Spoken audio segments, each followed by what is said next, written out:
It happened long before our time. It would change the face of our planet forever.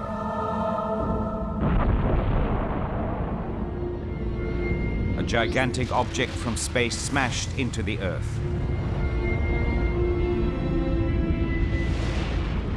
The planet was transformed into a fiery furnace.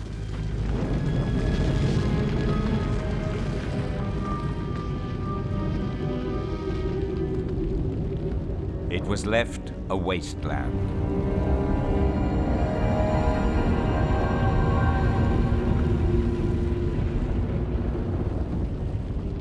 All life was extinguished. In one massive blow, a whole era of Earth's history came to an end.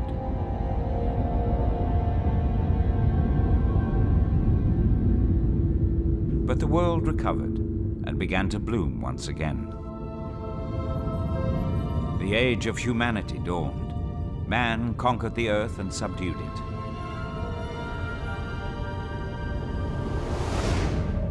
But the cosmos has long been preparing its second strike.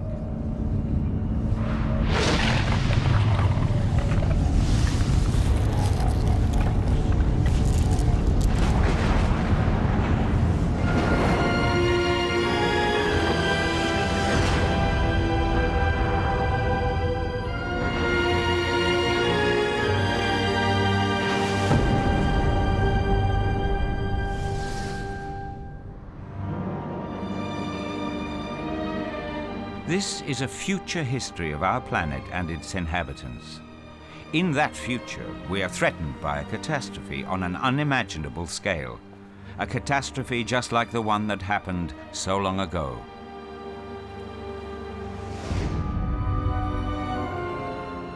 Two years ago, a deadly comet was discovered. Since then, almost everywhere in the world, people have constantly watched the skies.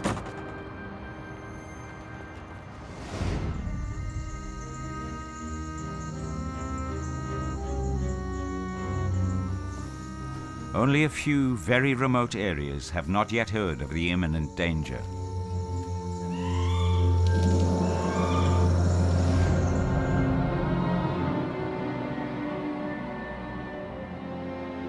Elsewhere, people are working to avert the disaster at the last minute.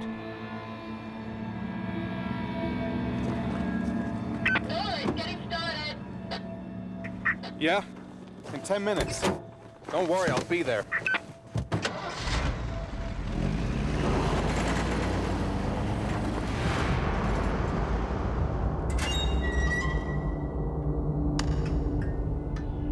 The Center for Advanced European Studies, nicknamed CESAR, in Bonn, Germany.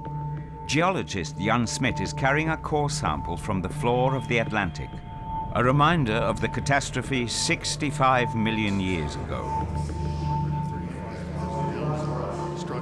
65 million years ago. You see this layer of green spherules and brownish stuff. In the light of this evidence from the past, he is meeting with an international team of scientists to discuss the possible consequences of a comet hitting the Earth. In Canada, that during the winter live in frozen lakes.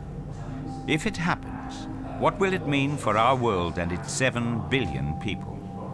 This is going to obliterate all the life on a continental scale. Anything that's unprotected is going to die within the first few minutes after this impact. Today is the day. The telescopes of the world's largest observatories are all trained on one target. Astrophysicist Noah Boyle heads the observation team in Hawaii. He and computer scientist Xiang Yatan have supplied important data for the mission. Thanks, Xiang. I checked my data again. Space agencies around the world have been on red alert ever since. This project, established under the most intense pressure imaginable, represents the collective brain power of our planet's We'll have to blast at least a tenth of the comet to deflect it from its orbit. Aboard the Ariana 5 is 800 You know, times I'd rather bet on science than faith, but we better pray this works. It will be impossible to destroy the ice and matter.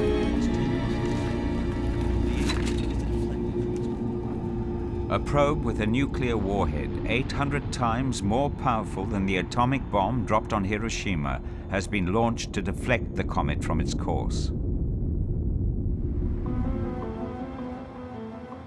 Like billions of people around the world, the Vaton family are anxiously awaiting the outcome of the probe's mission.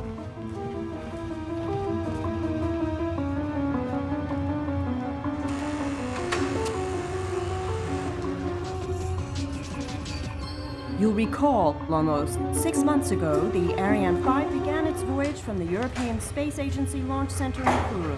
Overcoming immense technical obstacles, engineers finally succeeded in mounting the rocket launcher's payload, a giant... Have they blown it up? They will. Don't you worry. At just 2 minutes until impact of the sensor, here are pictures of the comet transmitted live. The huge lump of ice and rock is racing toward Earth at over 200,000 kilometers an hour.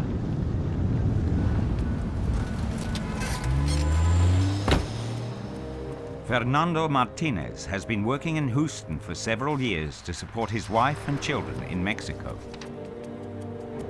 And now, a message from the President of the United States. Good morning.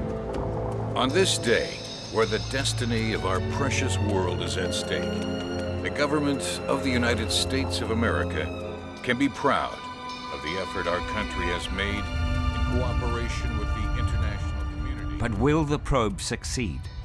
Given the limits of the technology, scientists have their doubts.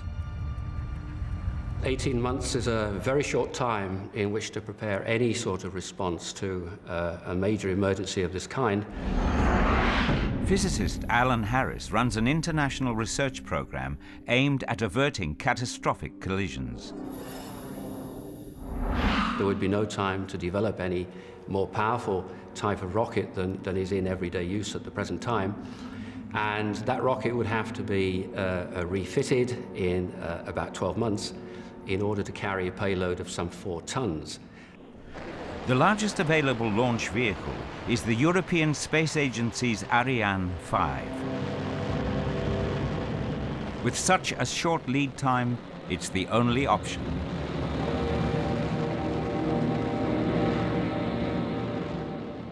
The rendezvous points will be at about the distance of the planet Mars, and that will be some 4 weeks before the comet is due to impact the Earth.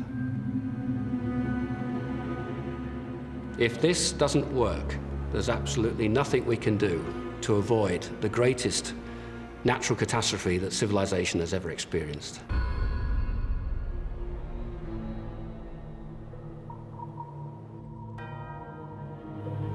This is the moment of truth. May God be with us all. If they don't crack it, the sensor at least will give us the exact position of the comet.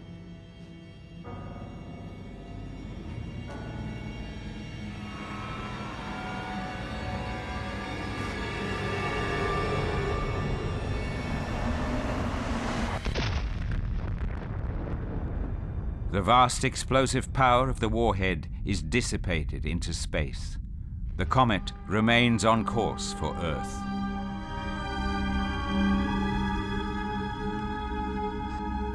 Papa, what's going to happen now?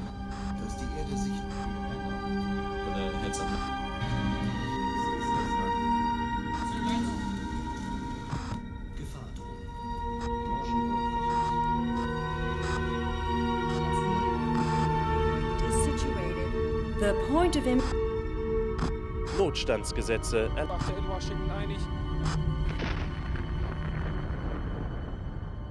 The comet of this size, coming at us from the outer reaches of the solar system, is traveling at very high velocity. It has a tremendous amount of kinetic energy.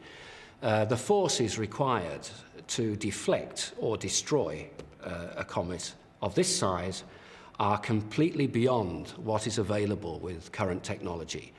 And so, in my opinion, this attempt was doomed to failure right from the start, and I really can't see anything that we could possibly do.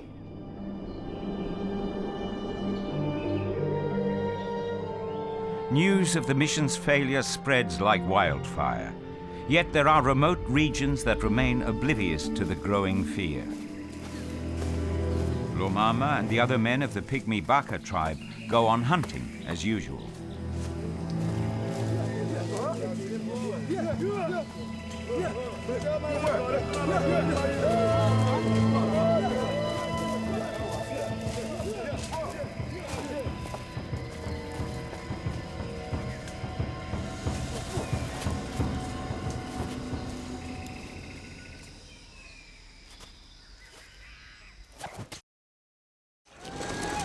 No, Maria. I'm sure you're safe in Yucatan. I'll be with you soon, Maria. How's our little baby doing? Good. And Luisa? Hey, little lady.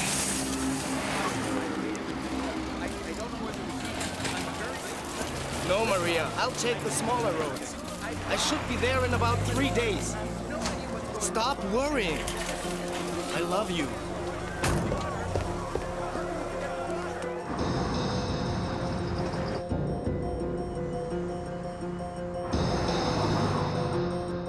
Fernando heads out of Houston to return to Mexico. No one yet knows just when the comet will hit.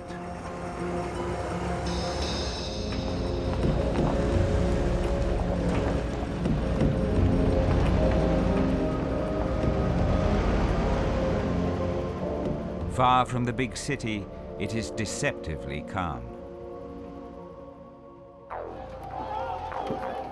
In populated areas, however, the situation is deteriorating. Höchstwahrscheinlich werden die Grenzen geschlossen. Das Notstandsrecht wird überall in Kraft treten. Und die strategischen Reserven werden ausschließlich für die eigenen Belange benutzt.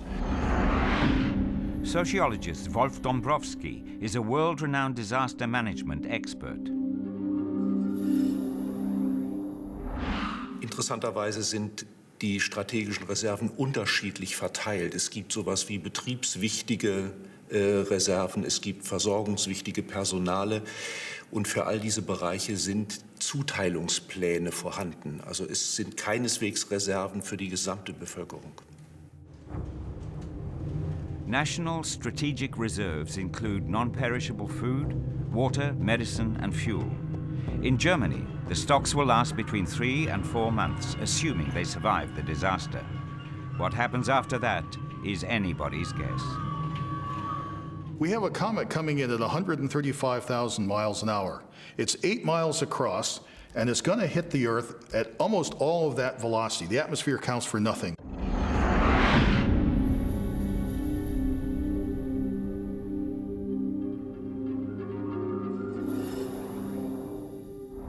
Something like that will release 100 million megatons of energy. It plows through the atmosphere in a second or two. Whether it's a deep ocean or not, doesn't matter. It's so much bigger than even the depth of the deepest ocean that it just blasts out a huge crater. This is going to obliterate all the life on a continental scale. Anything that's unprotected is going to die within the first few minutes after this impact.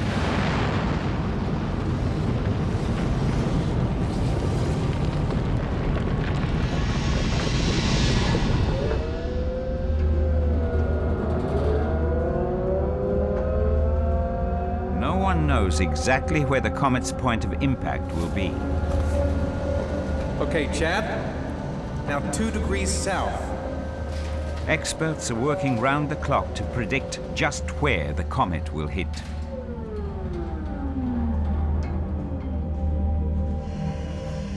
Okay, I see. We just have to wait. Wow. This thing's putting out 100,000 kilograms of dust per second. That's like 10 times more than Comet Halley in 1986. No wonder it's got such a big tail. Noah?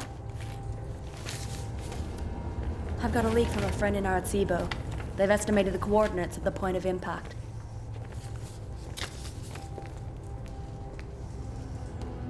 Have they released it?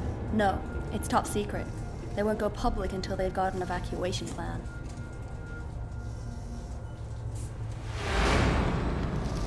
The point of impact is now known, but the breakthrough wasn't made with optical telescopes. The radio telescope in Arecibo, Puerto Rico, is the largest in the world. Its data, 10 times more precise than an optical telescope's, made it possible to plot the point of impact to within a few kilometers. The problem with this is we have to wait until the comet is really quite close to the Earth, about 2 weeks before the impact. But at that time, it will be possible to transmit a radio signal to the comet. The comet will reflect a part of this signal, and that will be then received at the ground as an echo. Now, the transmitted signal will have a particular frequency, and the echo will have a slightly different frequency. And on the basis of these radar data, that we will then be able to calculate exactly where on the surface of the Earth and at what time the comet will hit.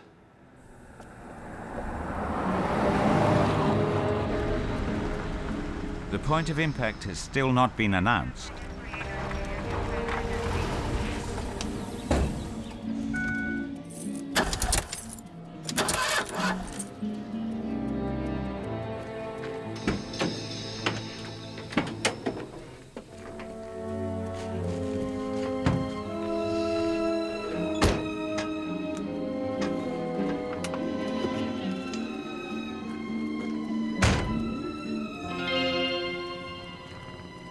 Beloved people of Mexico, this is a tragic day in the history of our country. We have just received news that the point of impact of the comet will be somewhere in the region of the Yucatan Peninsula. Credible sources predict the complete destruction of our country and the entire Gulf of Mexico region. Can the whole Gulf of Mexico region be evacuated in such a short time? In diesem konkreten Fall gibt es keinen historischen Vorläufer, dass ein ganzer Staat sich und seine Gesellschaft evakuiert hat. Es wird individuelle Selbstevakuierungen geben. Also die Leute werden selbst wegfahren wollen und das zu Hunderttausenden. Aber im Sinne von, ein Staat organisiert seine eigene Evakuierung, das halte ich für völlig unmöglich. Good evening, ladies and gentlemen. Welcome to the news at 8. Tonight's coverage will be devoted exclusively to the comet. 3 days ago, scientists finally succeeded in determining the impact. At least at my parents' place in Bethune, we'd all be together. And how are we supposed to get there now? Efforts were underway in the region, leading to outbursts of violence in Mexico and Southern California.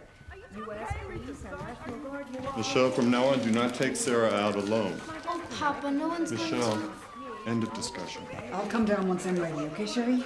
Give me half an hour.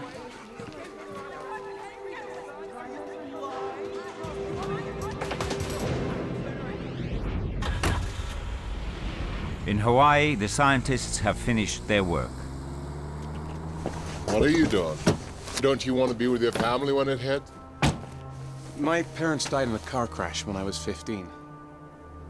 My dad used to take me camping. We'd lie in our sleeping bags looking at the stars. Now I've got a front row seat. I'm not giving it up. Okay, take care of yourself, all right?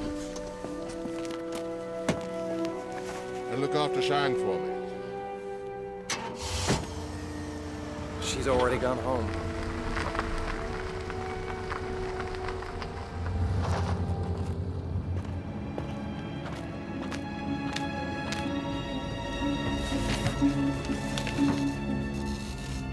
Xiang?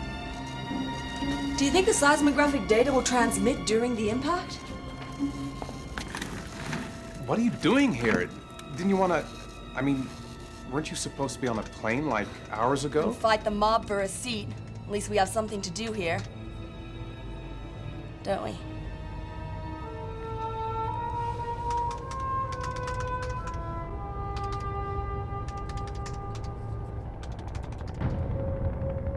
There are many evacuation plans which work perfectly in theory, but experience shows that evacuating even a single large city can end in chaos. Hardly anyone actually makes it to their destination. Auf dem Weg dorthin wird es höchstwahrscheinlich zu sehr unangenehmen Szenen kommen, weil Verkehrsunfälle passieren, Autos liegen bleiben werden, andere werden dann diese Autos mit Gewalt von der Straße räumen, sodass um Besitztümer, um Überlebenschancen auch bestimmt gekämpft werden wird. Law and order is breaking down. In the final days before impact, people are on edge as never before.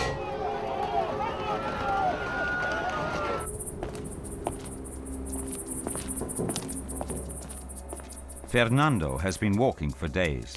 He hasn't met a soul who could have warned him.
New York City is almost 3,000 kilometers from the expected point of impact, but New Yorkers fear the worst. Most of them have already left. Anyone who could afford it has fled to another continent. The others are trying to cross the border into Canada.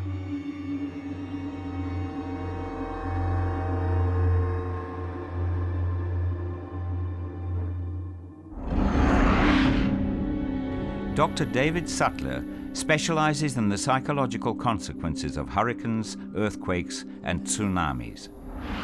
As Hurricane Emily was making a direct threat on Charleston, South Carolina, I went out and interviewed people and asked them what were they doing to prepare. And what we found was that people who were older, people who had higher income and the ability to buy supplies, but also people who had an internal locus of control, those people who believed that what they do can make a difference to prepare, were more likely to prepare than those who had an external locus of control, those who believed that what was going to happen to them was determined by fate or by luck.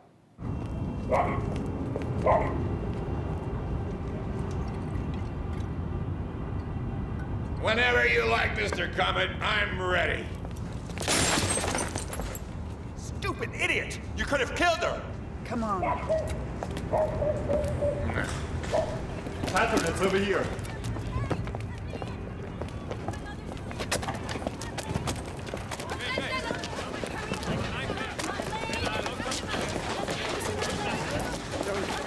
Come on, please. Last one. All full. In Paris, places and public shelters are scarce and nowhere near enough for everyone who has stayed in the city.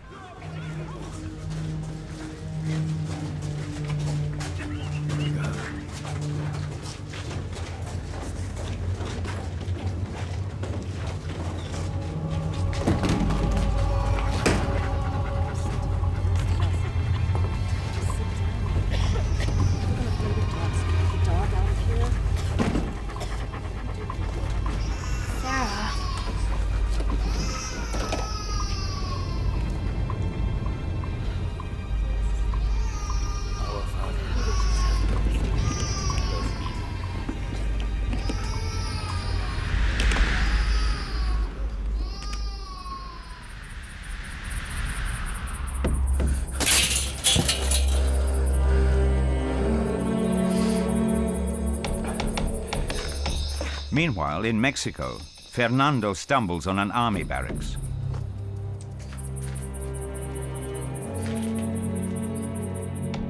Hey! Is anyone there?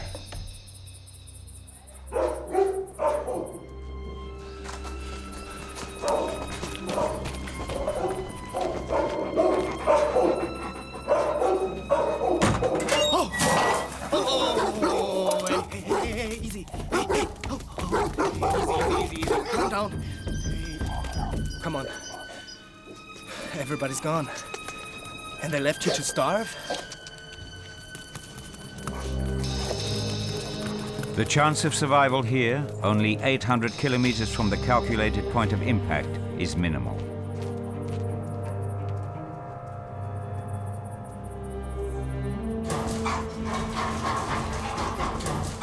No one remains. Even the underground shelters are deserted.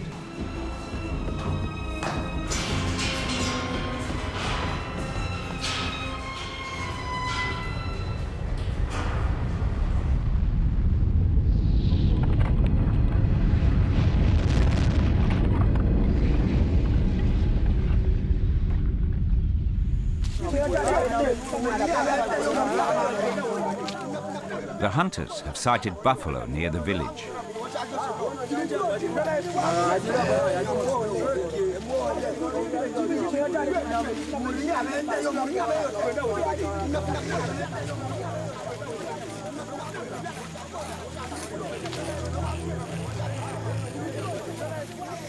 The Baka tribespeople have no idea that their lives will soon change forever.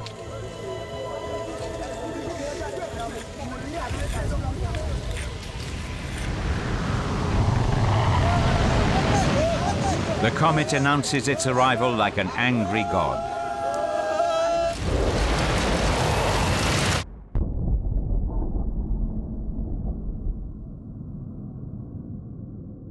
This is the latest computer simulation.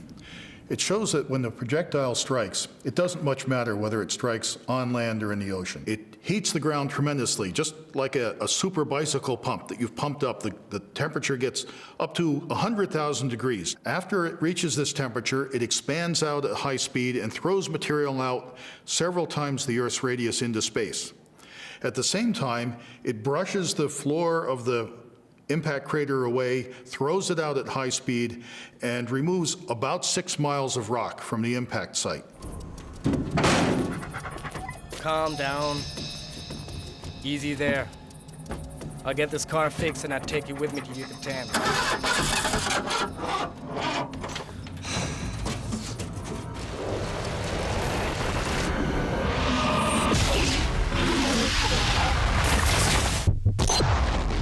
Upon impact, the comet releases energy equivalent to more than 100 megatons of TNT.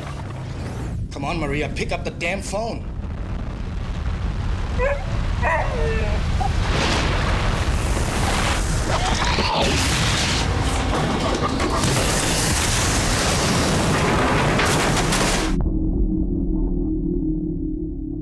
The crater at this stage is about 60 miles in diameter, and it's lined with partly vaporized and even melted rock. At this stage, the crater begins to collapse under gravity. The floor rises, the adjacent terrain collapses into the cavity, and we're left with a lake of lava 100 miles in diameter. It only takes a couple of seconds for these enormous temperatures to cause an expanding fireball. This fireball is hot, initially 10 times hotter than the surface of the sun. Anything within 1,000 miles that sees that fireball will be incinerated.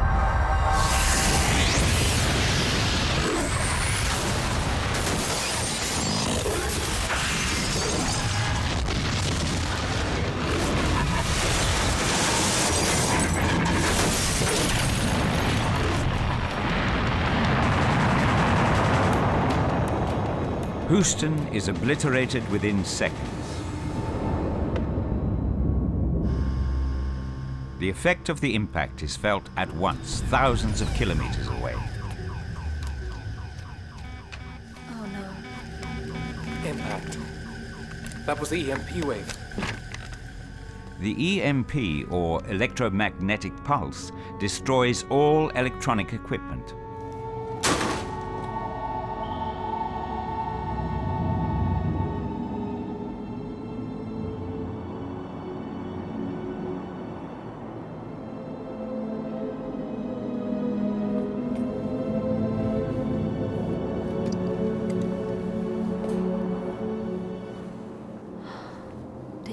That. Charged particles create effects similar to gigantic polar auroras. sound. They are harbingers of the coming disaster. The tremendous amount of energy involved in an impact of this magnitude would cause the release of charged particles, in particular electrons, which would be moving around very, very rapidly. And these particles would give rise to very powerful electric and magnetic fields, which would induce currents in any sort of electrical conductor. Anything containing a computer chip would probably be destroyed. Silent, invisible, the EMP races around the world.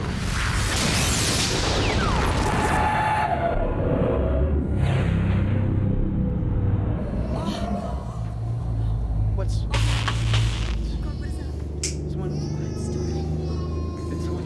It's going to happen now. No more electricity. I'm going to go home. You'll go home soon, honey. Don't be afraid.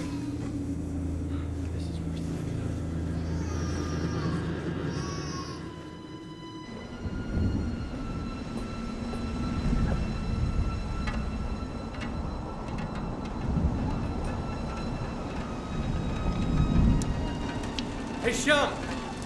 Come look at this!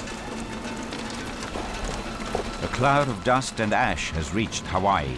It brings a salty, dirty rain that burns the skin. Traces of this phenomenon can be found in geological remains of disasters all over the world.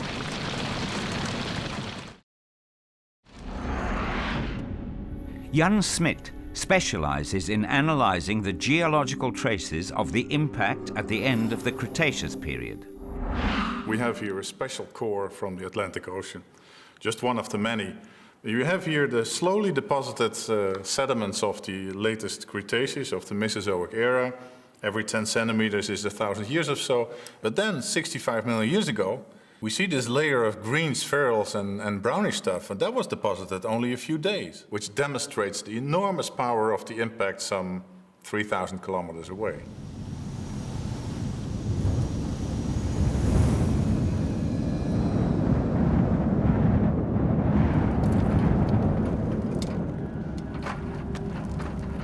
Only the poorest of the poor remained in New York City.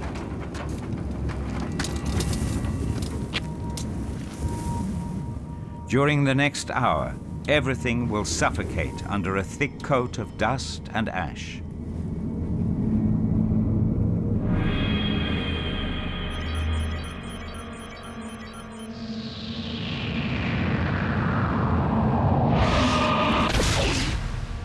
But the next stage of the catastrophe is already underway. When the comet falls into the shallow water off the coast of the Yucatan Peninsula, it creates a wave almost a kilometer high.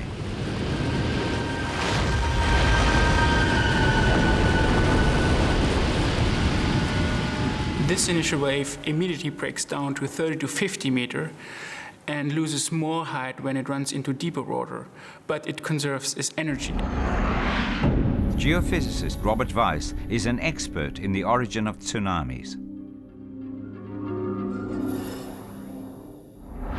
The wave height goes down in deeper water, but it created a longer wavelength. And this wavelength travels to the coast.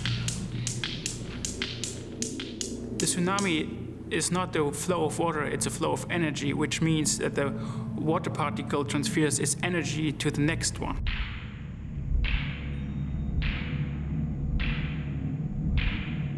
The approaching end pressures water on the front of the wave and builds up a gigantic wall of water.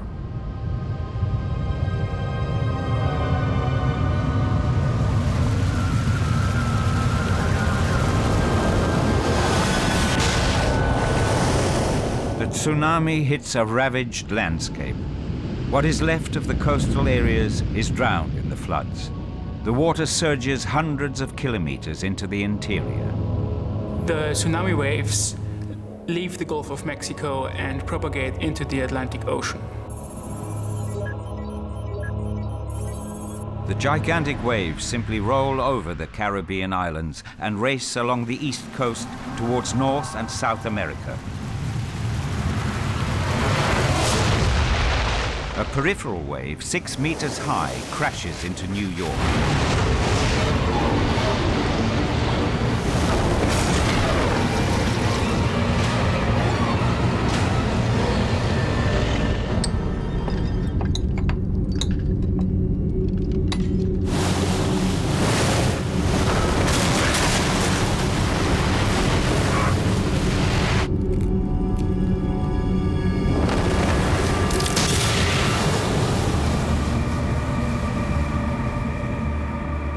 wave, 100 kilometers long, surges through the streets for hours before it begins to ebb.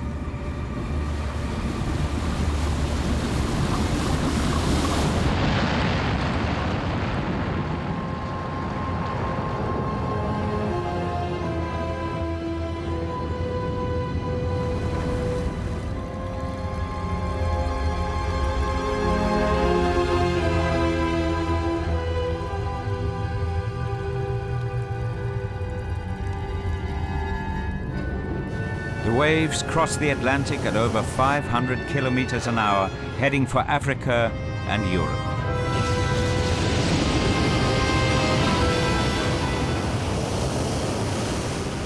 The waves are still almost as massive as when they began. Cities such as Dakar and Lisbon, then Bordeaux and Brest disappear beneath the deluge.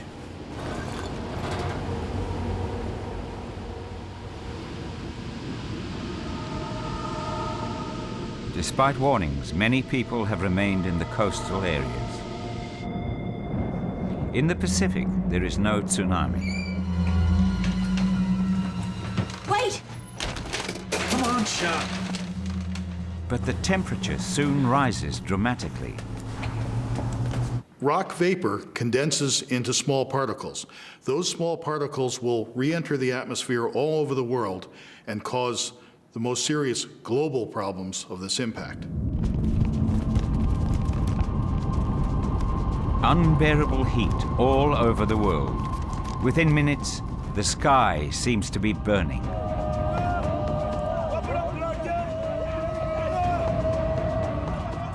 The scorching heat takes both people and animals by surprise.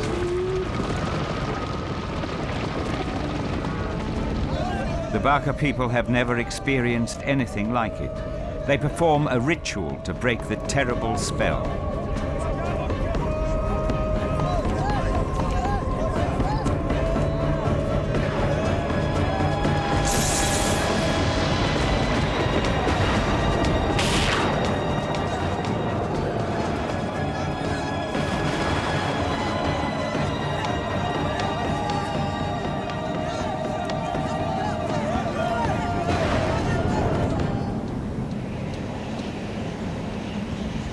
The outside temperature is now over 100 degrees Celsius. Even in the observatory basement, the effect of the rising firestorm is obvious.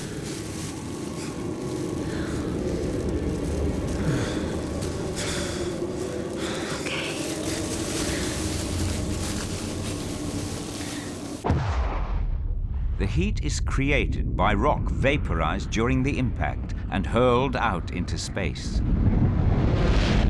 What's really going to cause the Earth problems is the high-speed ejecta that falls all over the Earth. This stuff has condensed from the vapor, it forms tiny little particles and rains back into the atmosphere all over the Earth. At the same time, there's a lot of rock debris, fist-sized fragments that fall in here and there around the Earth. But the dangerous part is really these small particles. While the particles penetrate the atmosphere, they heat themselves up, and that causes thermal radiation that bathes the surface. The surface temperatures may rise as high as 600 or 700 degrees. That will cause forests to burst into flame. Any unprotected animals, human beings that can't get under cover will essentially be roasted alive.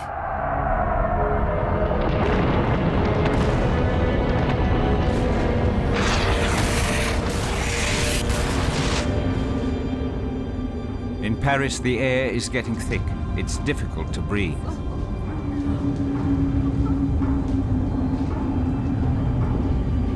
I'm so hot. How long is it gonna last? Everything will be okay.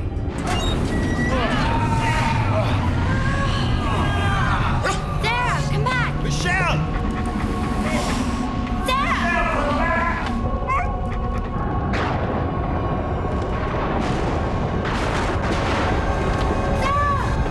Outside, it is already like an oven. Michelle! And the temperature is still rising. Michelle!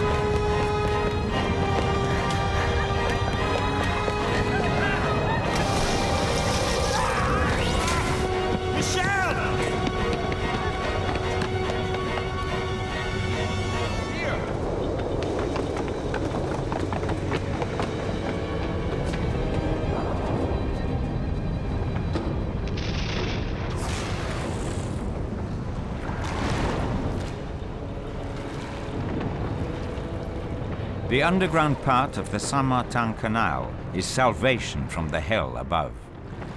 The temperature outside soon reaches 400 degrees Celsius. The Earth is burning.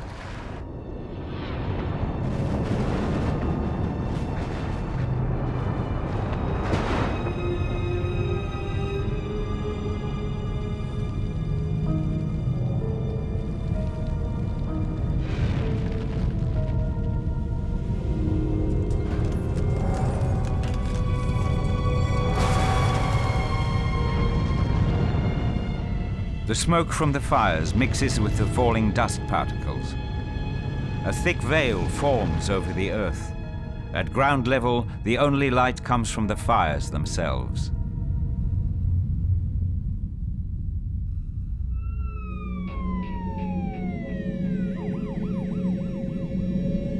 When catastrophes occur, everyone pitches in. Search and rescue is organized rapidly and efficiently.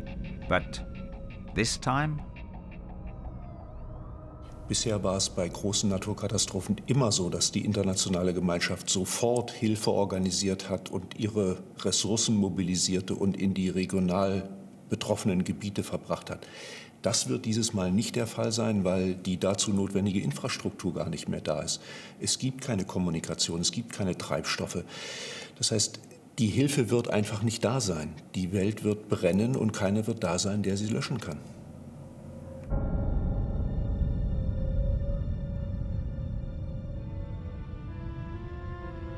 The effect on the American continent is devastating. Within a radius of 1,500 kilometers from the point of impact, not one stone is left standing on another. Further away, the Earth is covered in rock expelled by the comet. The only people who survived were in underground shelters.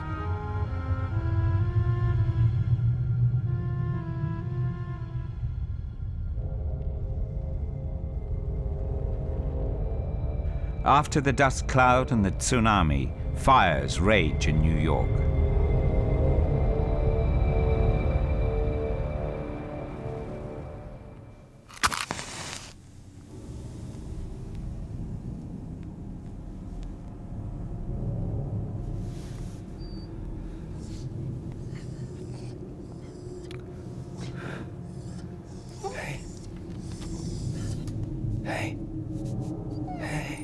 Fernando's bunker withstood the earth tremors that followed the impact. He survived. But what has happened to this land that was once his home?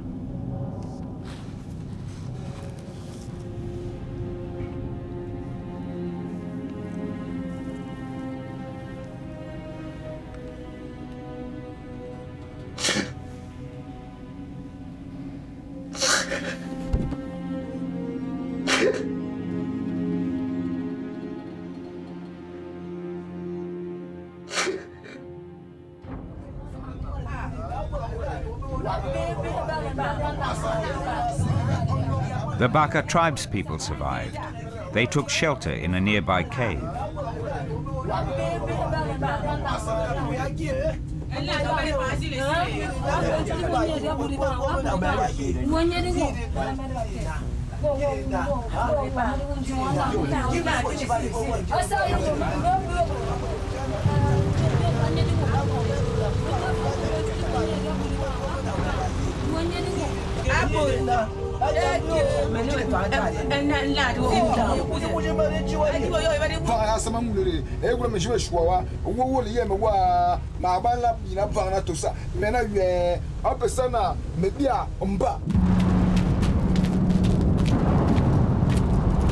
Henry! Over here! It's running. Get in! Henry manages to hotwire an abandoned car. An older model with no electronics, it survived the high-voltage electromagnetic pulse.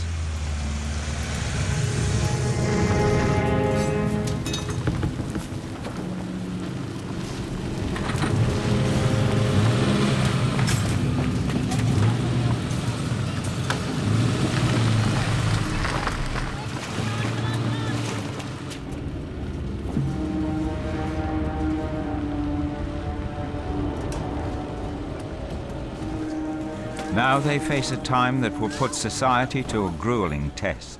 A time when the rules will be sacrificed in the fight for survival. Hey, there's a well.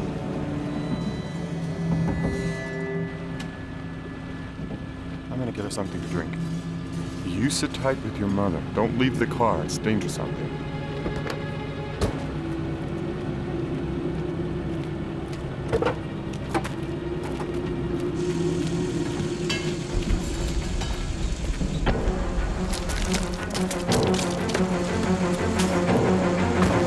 The car! Catherine! Ah! Catherine!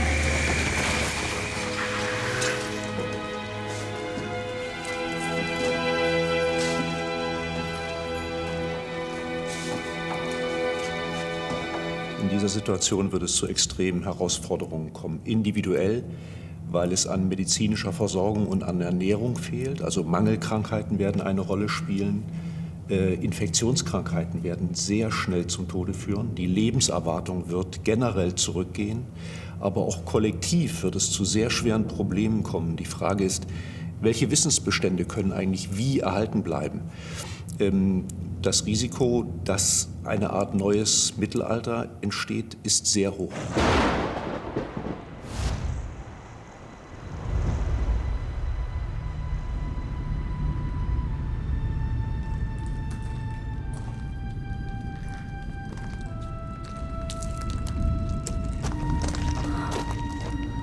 Would you look at this? Yeah. Must be lunar or something, but... Let's look for the others. You really think you still need those? Yes. Let's go. At this stage, no one has any idea of the extent of the catastrophe. Almost 75% of all life has been extinguished. It is uncertain whether the survivors have any chance of a future. The Earth is in the deadly embrace of a night that will last for months.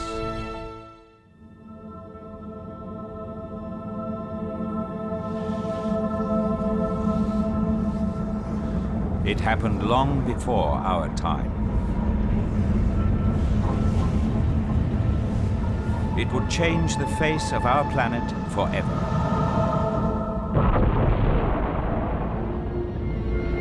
A gigantic object from space smashed into the Earth. The planet was transformed into a fiery furnace.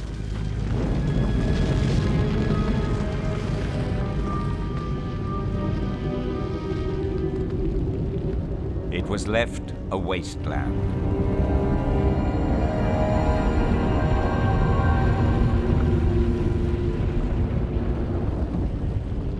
All life was extinguished. In one massive blow, a whole era of Earth's history came to an end.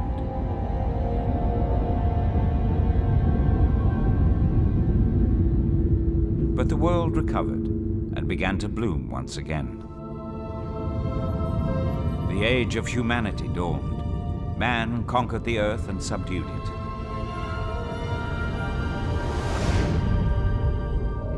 But the cosmos has long been preparing its second strike.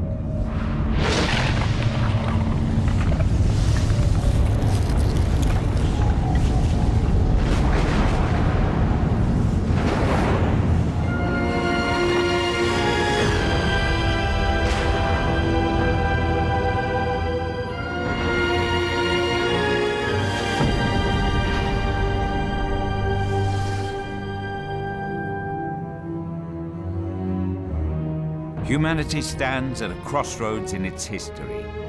A comet from the edge of the solar system is on a collision course with the Earth. Leading experts consider the outlook. There's absolutely nothing we can do to avoid the greatest natural catastrophe that civilization has ever experienced. This is the moment of truth. May God be with us all. A mission to deflect the comet fails. Papa, what's going to happen now? The whole world faces an uncertain future. I'll be with you soon, Maria.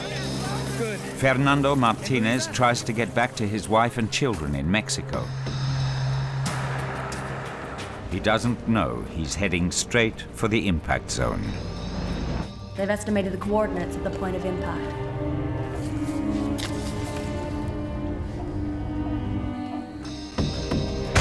The Yucatan Peninsula, the very same place where the comet crashed to Earth 65 million years ago. It's the same scenario. This time, we are the victims. Last one. All full. People have no idea what will happen.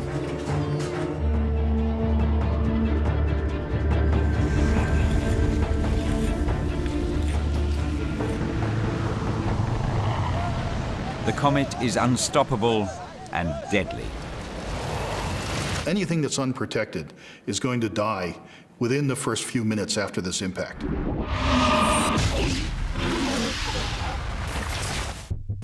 With that one blow, the Earth bursts into flames.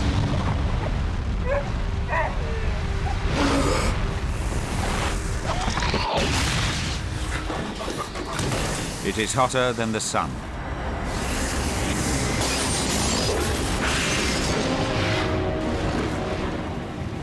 There are worldwide tsunamis.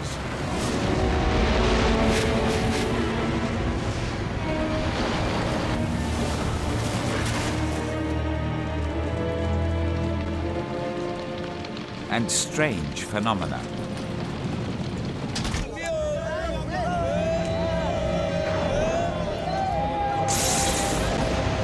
Fire pours from the sky like rain.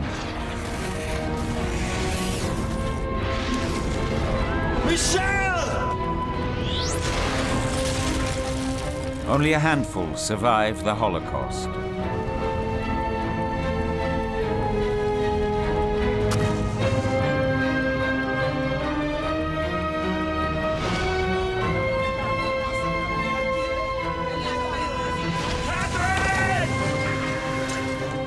Mankind is thrown into a new dark age. Would you look at this? Will the human race survive?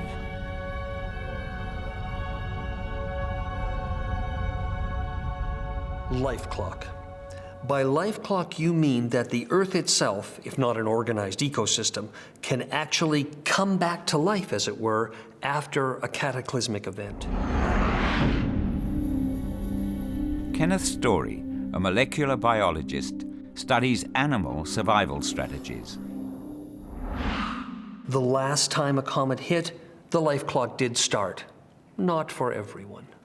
Many species were wiped out. The total biomass on the Earth decreased tremendously. Some species were losers, and that's what we focus on, but some species were winners.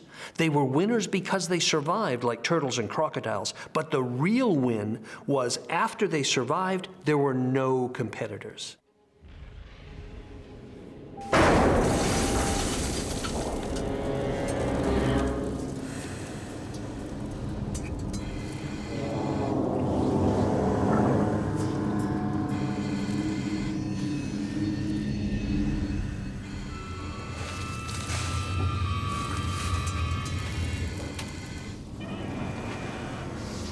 Where there are no enemies, there's also no one who can help.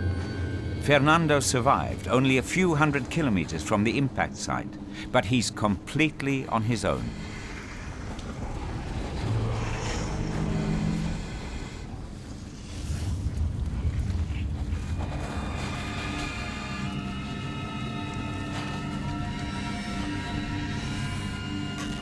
Pungent sulfuric gases fill the air.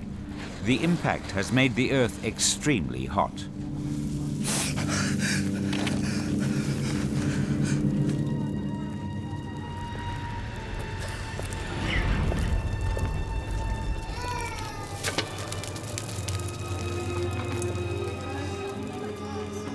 Earth has been draped in darkness for days.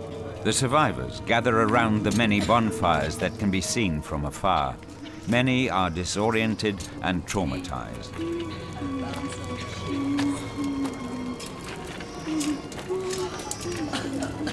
Have you seen this woman?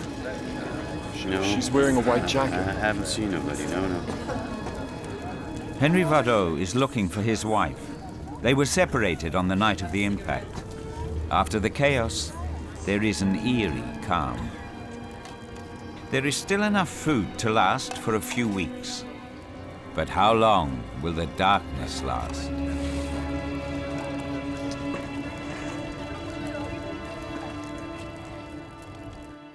Bam! Big rock hits the Earth, and it transforms a vast quantity of matter at the surface of the Earth essentially into a vapor. Matthew Huber studies the history of the Earth, especially the dynamics between the ocean and the atmosphere. There's a mingling of the mass of the original impactor and plus all of the surface that it vaporized. And that gets pumped up high into the atmosphere, through the troposphere, into the stratosphere, where that rock starts to condense out and form a solid, and it forms a massive layer of dust. Most of the dust will actually be high up in the atmosphere, well above where you and I might be, but it'll be very dark. Most of the sunlight will not make it to the surface, and it'll be as dark as a moonless night.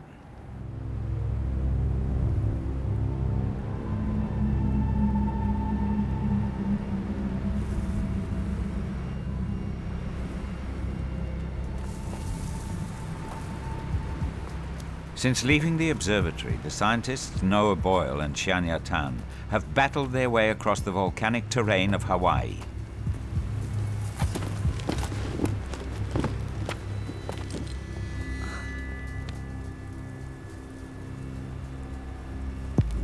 In the damp tropical climate of the rainforest, not all the plants were burnt, but the lack of sunlight is taking an ever-increasing toll.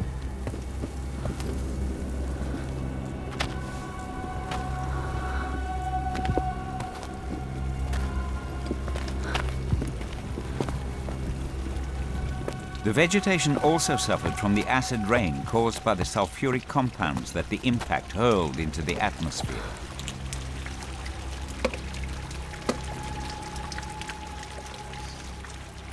These plants aren't going to make it without sunlight. pH value 4.2. 4.2 is approximately the pH value of buttermilk. That in itself is not dangerous.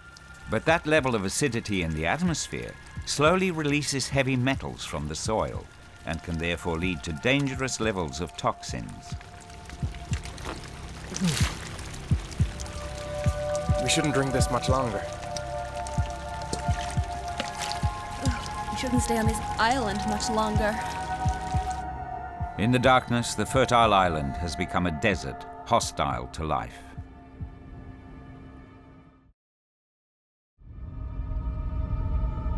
Sunlight is our planet's indispensable source of energy.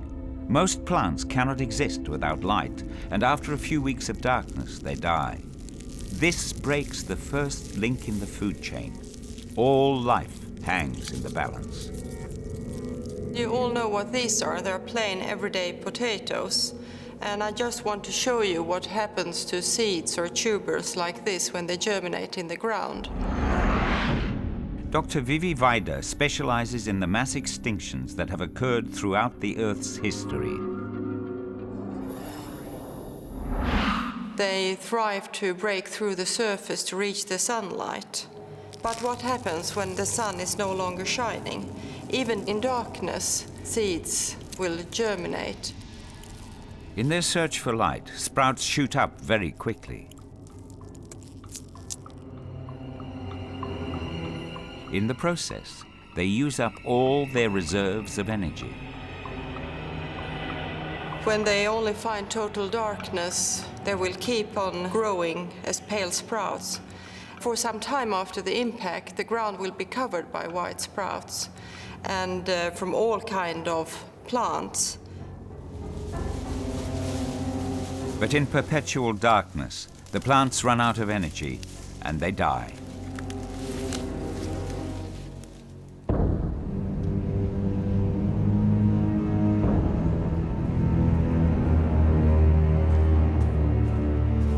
The Baka people have adapted to the new conditions. They gather all the food they can that survived the catastrophe. They preserve the meat and store it for the future.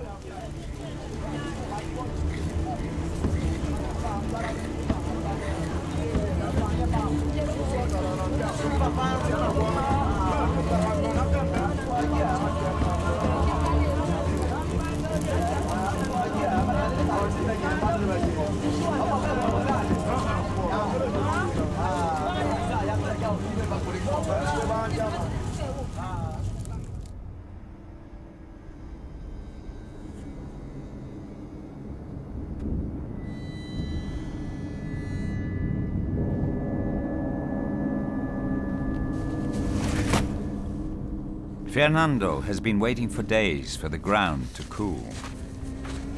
He still doesn't know exactly where the comet hit. There are no reference points in the devastated landscape. Calm down. Yet he still decides to press on. The dogs, his only companions, are now vitally important. You're gonna take me to my family, and then you'll join the family.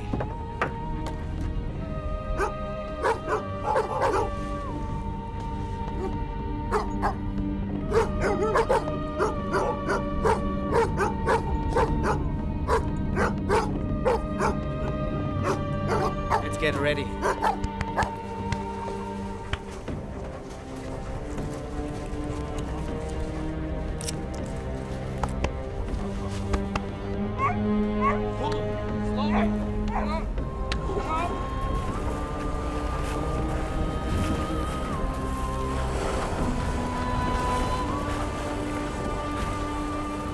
The improvised sleigh glides easily over the microtectites, glass pellets formed from showers of molten rock. They cover the ground for several thousand square kilometers around the point of impact.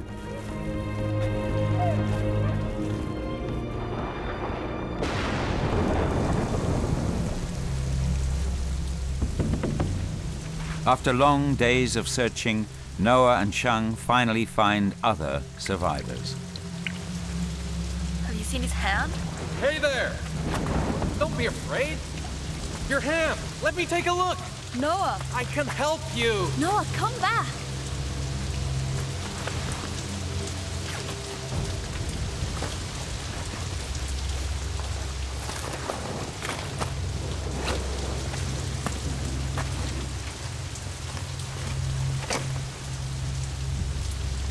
They'll come back for it.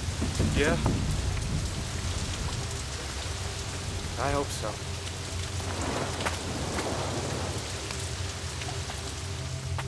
Natural disasters can threaten our sense of control, predictability, safety, and trust.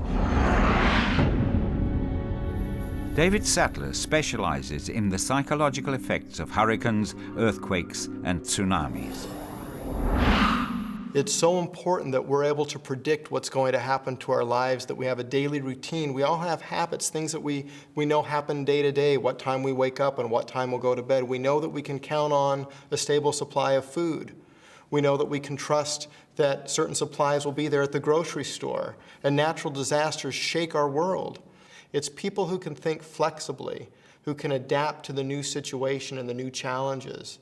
It's people who have a sense of optimism and are able to cope in a way that looks at a problem and says, how can we solve this problem?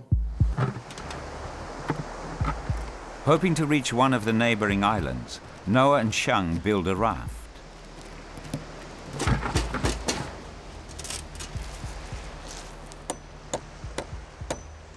Except for the one disappointing encounter, they haven't met another living soul, and they realize that in the long run, they don't stand a chance on their own.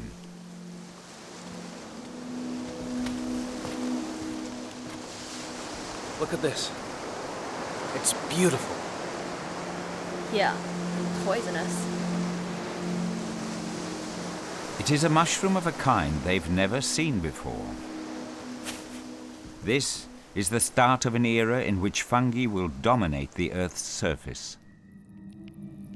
The darkness left by the catastrophe has created ideal conditions for all kinds of fungi. Prehistoric fossils tell the same story. So here we see the KT boundary of New Zealand, and the results from our study shows that below the boundary you find pollen and spores from 100 different plants. The line known as the KT boundary marks the impact of a meteorite 65 million years ago. It caused a sharp transition from the chalk age to the tertiary period all over the world. As soon as you get to the boundary layer, I find only fungal spores for about 4 millimeters. You can imagine a scenario with fallen logs, dead animals and plants, and on top of this, fungi was growing, and the reason is that they are not photosynthetic. They don't need sunlight to grow. So for some time after the impact, the fungi rule the earth.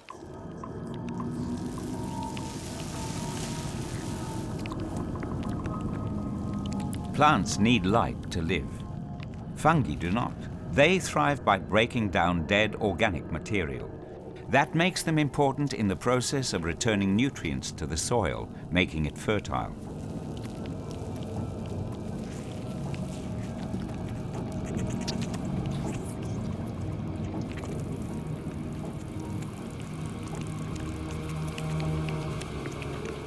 Entire landscapes are covered with fungi. Their predominance is short-lived, however. It is superseded by another legacy of the disaster.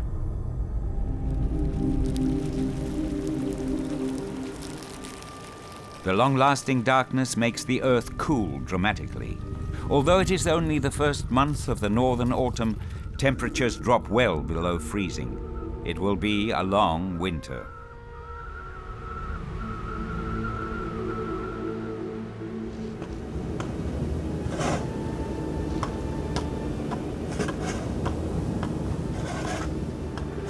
Henry and Michelle take refuge in an abandoned farmhouse. The darkness and the freezing temperature make it impossible to do anything and lead to nervous tension. Why are you messing with this radio, Dad?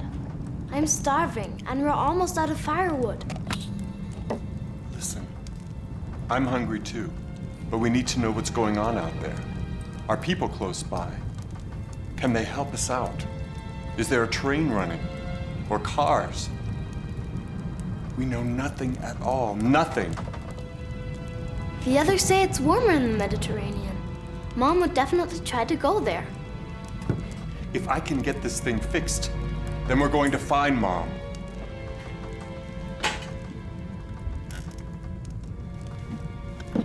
I'm gonna go out and get us some more firewood, okay? Come on. I'm sorry. Daddy, I want to go home. I know, honey. Daddy wants to go home too. In dieser Situation wird es zu ganz neuen Herausforderungen kommen, zu ganz neuen Strukturen in der Gesellschaft. Zuerst einmal braucht man die unmittelbar nützlich sind fürs Überleben. Sociologist Wolf Dombrowski is an expert in the field of disaster management. Der Manager ist mit einem Mal nichts mehr wert, wenn er nicht solche Dinge kann. Der Professor ist nichts mehr wert, wenn er nicht bauen, jagen, Nahrungsmittel besorgen kann. Und vielleicht ist auch der nichts mehr wert, der nicht kämpfen kann und schützen kann, die eigenen Leute vor Diebstahl bewahren kann. Das heißt, die ganze bekannte Gesellschaftsstruktur schichtet sich in ihrer Arbeitsteilung um. Und währenddessen gehen natürlich auch extrem wichtige Wissensbestände verloren. Total darkness has now lasted for 2 months. The temperature is in free fall. A small group of people seek refuge in an abandoned house.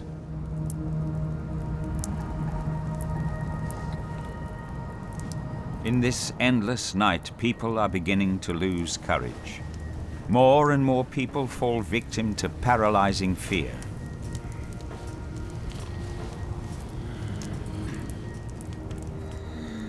Crowded together with other survivors, Henry and Michelle battle against the merciless cold.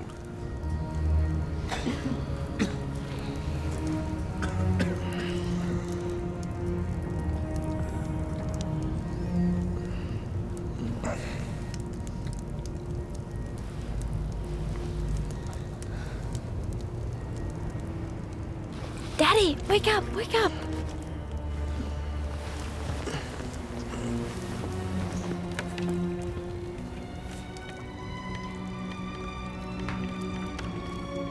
Now everything is gonna be okay, right? Yes, honey. Of course.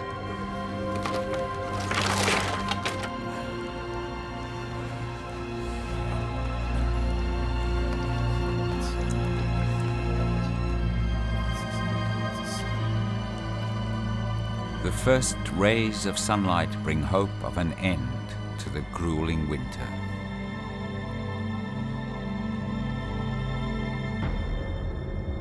Matthew Huber has developed a climate model for the months immediately following the disaster. Now you might think after a while it'll rain out, it'll fall out, and indeed that's what happens over the course of weeks and months.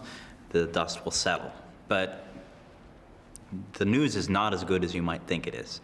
What ends up happening then is at the same time as the big rock slammed into the surface of the Earth, what it was slamming into was a whole bunch of carbonate rock and seawater. That injected into the atmosphere a whole bunch of sulfur. And this aerosol or haze persists in the atmosphere long after the dust is settled. And this haze will, in time, lead to a cooling. Drawing moisture from the atmosphere, the polar ice caps grow ever larger. The climate becomes drier, and the continents freeze over. Paris now lies in the midst of an icy desert with temperatures 40 degrees Celsius below normal. The temperature remains bearable only close to the ocean. In New York City, it is just below freezing. Closer to the equator, people are totally unprepared for the extreme cold. Many of the baka become sick. Cases of malnutrition are appearing.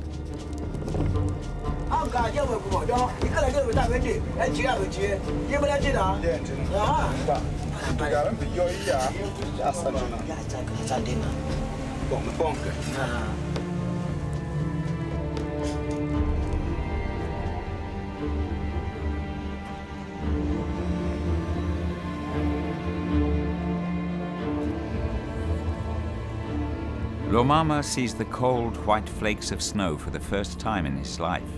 His language has no word for them.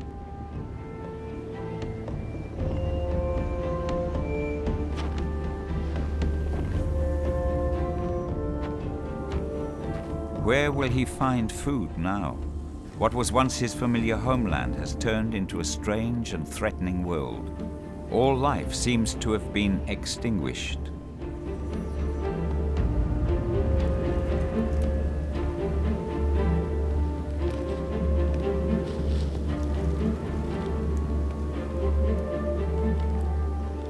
At first sight, the situation seems hopeless. But nature is extremely resilient, and over time, it has developed many strategies for survival. The examples are endless.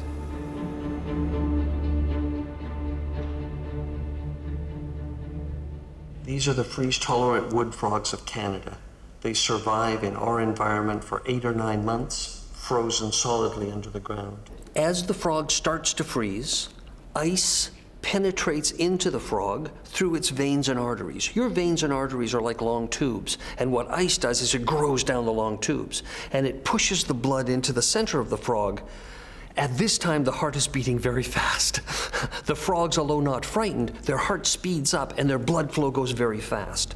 But when ice eventually freezes the blood, then the heart stops, all surrounded by ice. If you have electrodes and put it into the frog brain, no brain activity at all. They are dead. If they were in a hospital, if they were on ER on television, they would be dead, flatlined. But as soon as they thaw out, the organs begin to start again. The electricity comes back to the brain, and they have normal brain patterns. They don't forget what they have learned. They're not damaged. And a impact event far away from them that only extended winter a little bit of time, they might not even, literally not even notice. When a frog begins to freeze, it produces a large amount of glucose. This prevents the ice crystals from destroying its cells. When the frost is over, the frog thaws out and awakens to new life.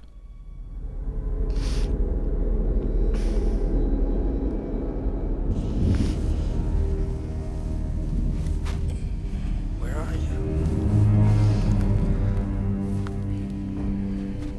Yesterday, Fernando's food ran out. Now, suddenly, the dogs have vanished. Hey, guys! Hey! Hey, guys! Come on! Hey!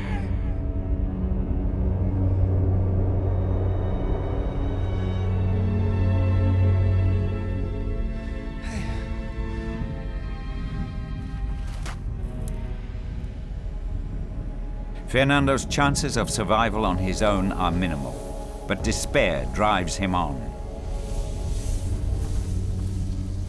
Sulfurous fumes make it difficult to breathe, and despite the worldwide drop in temperature, here, close to the impact point, it is still warm.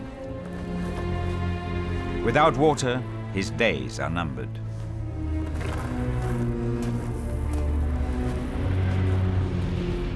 Time is also running out for Noah and Shang.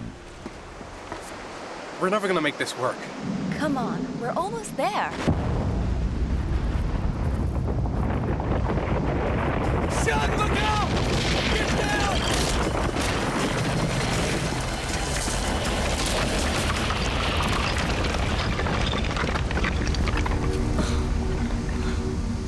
The funny thing is, that's just normal activity. I don't think it has anything to do with the impact.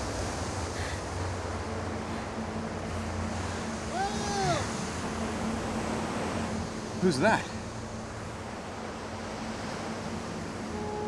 It's Chad. I thought you were...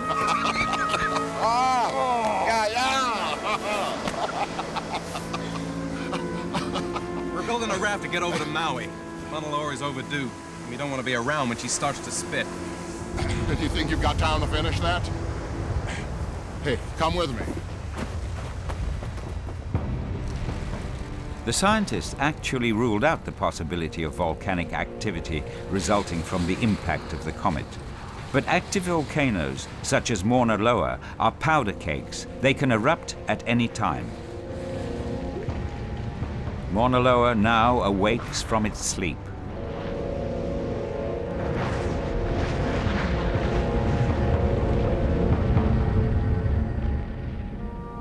Europe remains in the grip of icy cold. Inland, it is unbearable. But the return of daylight brings hope to the hearts of the desperate. One group decides to make for the south. Henry and Michelle are among that group. Their only chance of survival lies in flight. Staying where they are means certain death.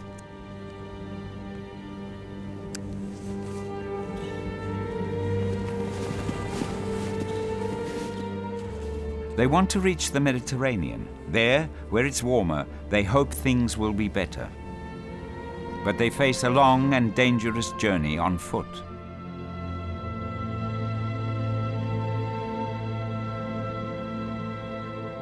One of the things that's going to happen is that the insides of the continents are going to get extremely cold, something like 30, 40, up to 50 degrees below zero. And we can also expect that the oceans will not be that cold. So if you want to survive, the place to go is the coasts. As far as I can tell, the best place to be is right near a large body of water that's going to retain its heat. If you move away from the coasts, the temperatures are going to be like nothing that you've ever experienced before. Well, what do you think then? You still want to keep working on your death trap?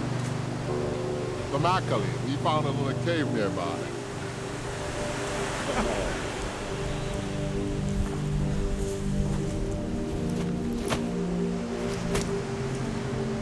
Hey, everybody, this is Noah and Shang. They're coming with us. We leave tomorrow morning. Noah and Shang can sense the distrust of the others. Space and resources on the yacht are limited as it is.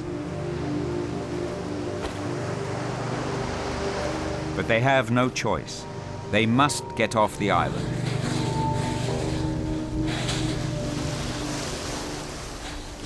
The basalt lava, heated to over 1,000 degrees Celsius, leaves a trail of destruction as it creeps down Mauna Loa and over the foothills.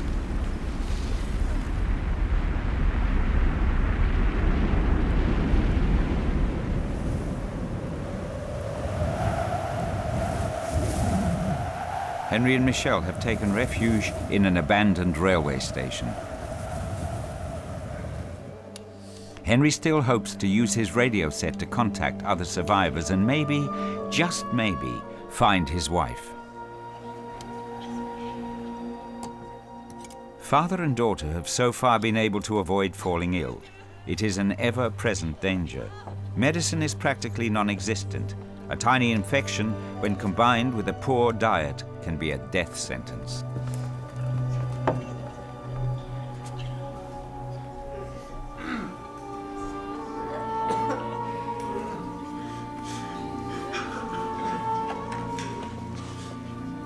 Michelle misses her mother badly.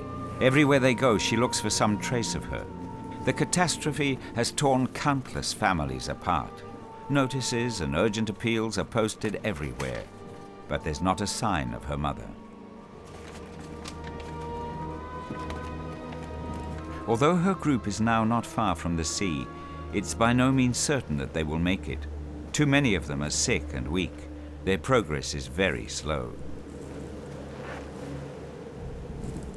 Then she makes an exciting discovery. Daddy!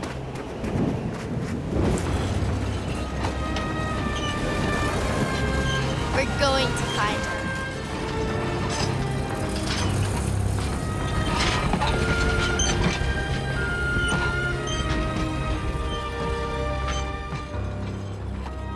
The handcar proves their salvation. The coast is suddenly within easy reach.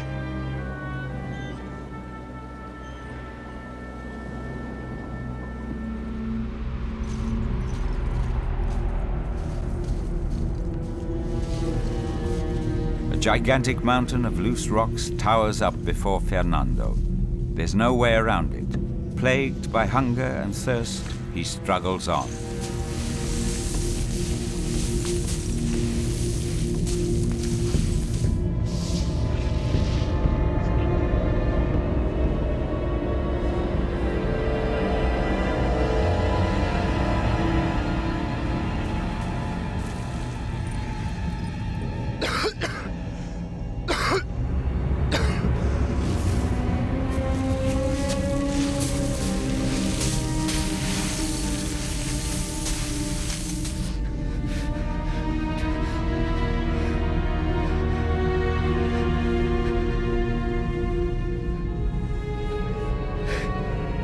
This is the end of the road. He has reached the comet's impact point. It is a crater 200 kilometers across, full of molten lava.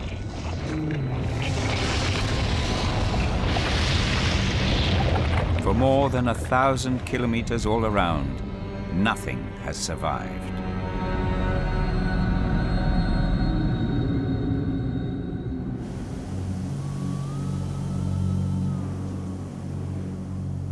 Aboard the yacht, the atmosphere is tense. Chad, the helmsman, has lost his way. The food supply is dwindling and they haven't caught a fish for days. I got something! Let's go, sir! They starve?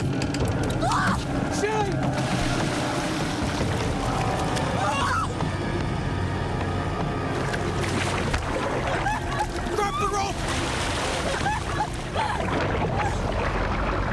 I got you!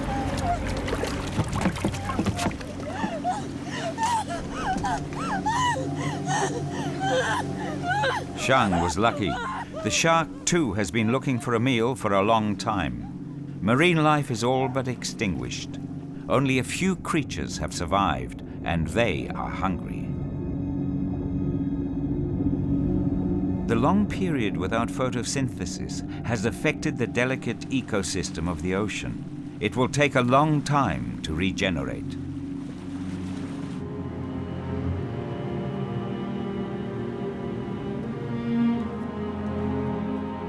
Henry and Michelle's group has finally reached the coast. But father and daughter are both in low spirits. The search for Catherine has gone on for too long and has taken its toll. Dad, What is it, Michelle? where are we going? Why? Just tell me. Perpignan, Torres, Saint-Nazaire, maybe Angeles. I don't know. We'll see. We're going to find Mom. I know we will.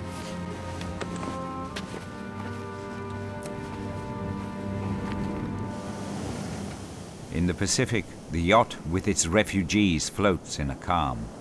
Everything is still, too still. Hey, Hey. don't you think that's all just history now? That's why I'm saving it. For the record. You'll never make it. You have no chance. Calm down. The refugees suspect nothing, but overhead a storm is brewing, a consequence of the extreme climatic changes the Earth has undergone.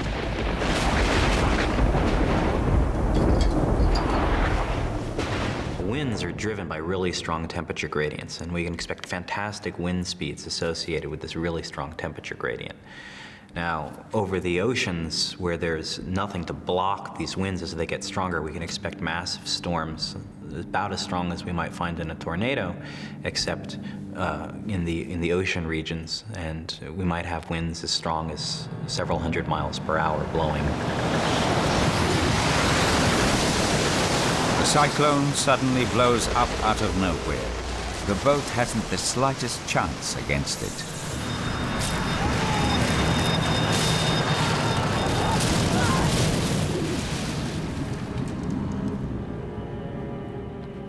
Henry and Michelle's group have been trekking south for days now. Their joy at having escaped the ice gives way to the sobering realization that even though it's warmer here, they still haven't met a single soul, nor have they found a suitable place to settle.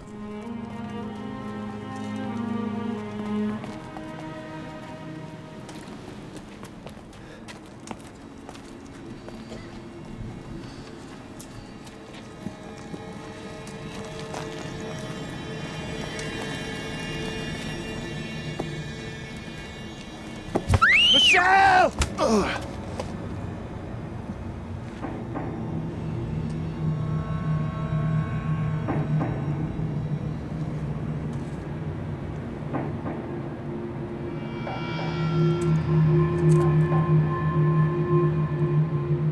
What should a person do in this kind of a situation where you're meeting a strange group for the first time in unfamiliar territories?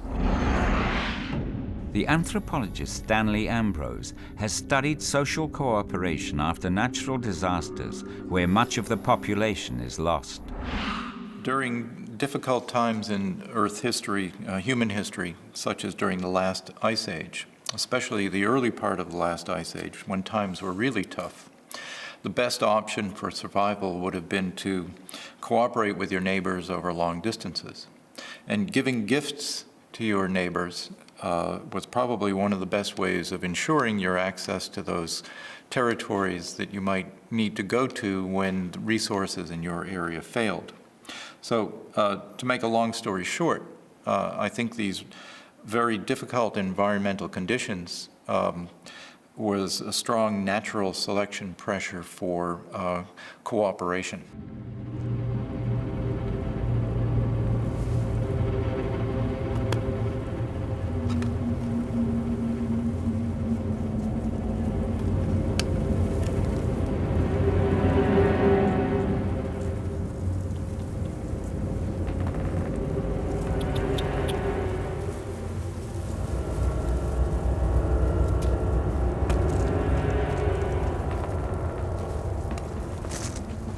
There are a lot of crooks around here.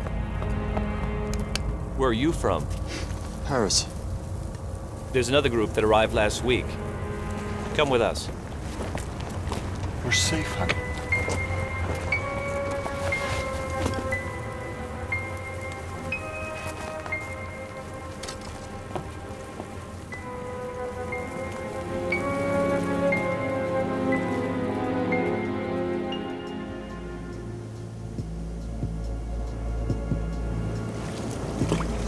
can't sleep. I'm so tired.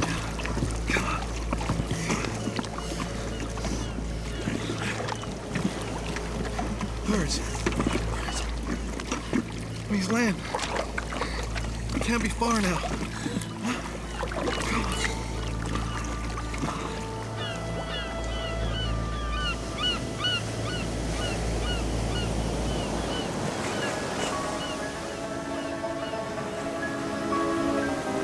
喂，你快看，这些是哪里来的？哎呀，我们不想看了，已经有很多死人了。我们走吧，我们走吧。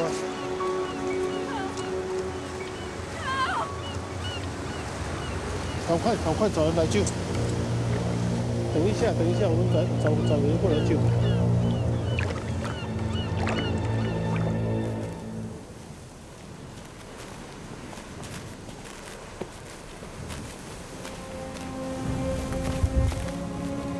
Some of the survivors have settled in this oasis in the middle of a vast wasteland at the foot of the Pyrenees.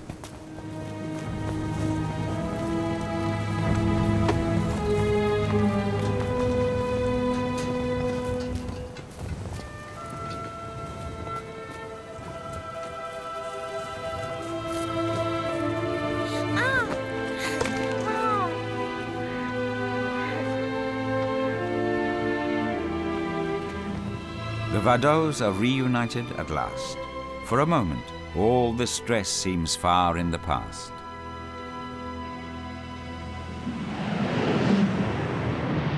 And yet it seems like it was only yesterday that a mission failed and a supercomet hit the Earth.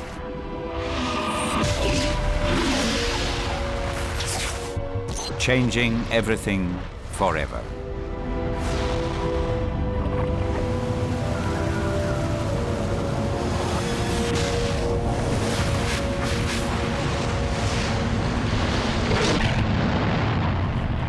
And annihilating civilization. Does the human race have a chance to survive? Will the Earth recover? For the scientists, the answer is clear. The first event was in a largely tropical world. Canada, which is now cold and has deserts and has animals that survive freezing, was a tropical paradise. There was huge trees, there were dinosaurs roaming around Canada, and we have immense oil reserves to prove it. This time, what happens is after the event, after, of course, the 800-degree day, after the winter, there's many more environments that have spawned animals that should survive better. The life clock will start more quickly. It will start on a more active basis, that is, more animals will survive, and different kinds of animals will survive. Maybe even mammals will come out of their dens of hibernation, stretch, find food, and be able to live literally the first year out of the box. When Mount St. Helens erupted in 1980, an entire mountaintop slid down, devastating an area of 500 square kilometers. It looked like all life in the region had been extinguished forever. But nature recovered quickly, much more quickly than the scientists had expected. Not only did plant life regenerate, but animals, ever adaptable, also returned. If there is a lesson to be learned from such a disaster, it is one of hope. Even the scientists cannot say just how life will go on, but one thing is certain: the life clock will go on ticking. In the course of its evolution, the human race has survived many catastrophes.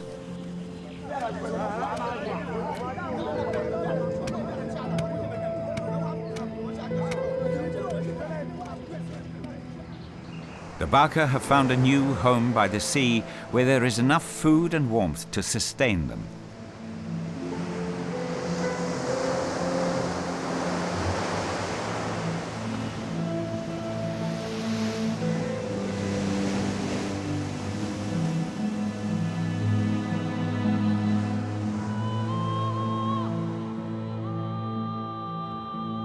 How will people come to grips with life after such a catastrophe? How, in the long term, will they cope with the loss of their civilization? They will undoubtedly build new settlements and adapt to their new conditions. The children born after the catastrophe will think that the old world their parents tell them about is nothing more than a story from a planet far away.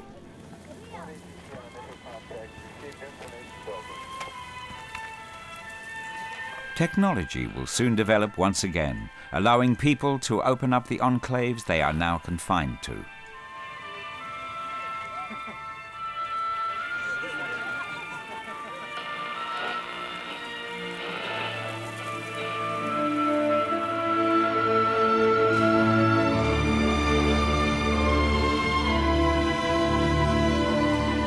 Our blue planet will recover from the cataclysm, as it has done so often in the course of its history. Many species will be lost forever, but new forms of life will see the light of day.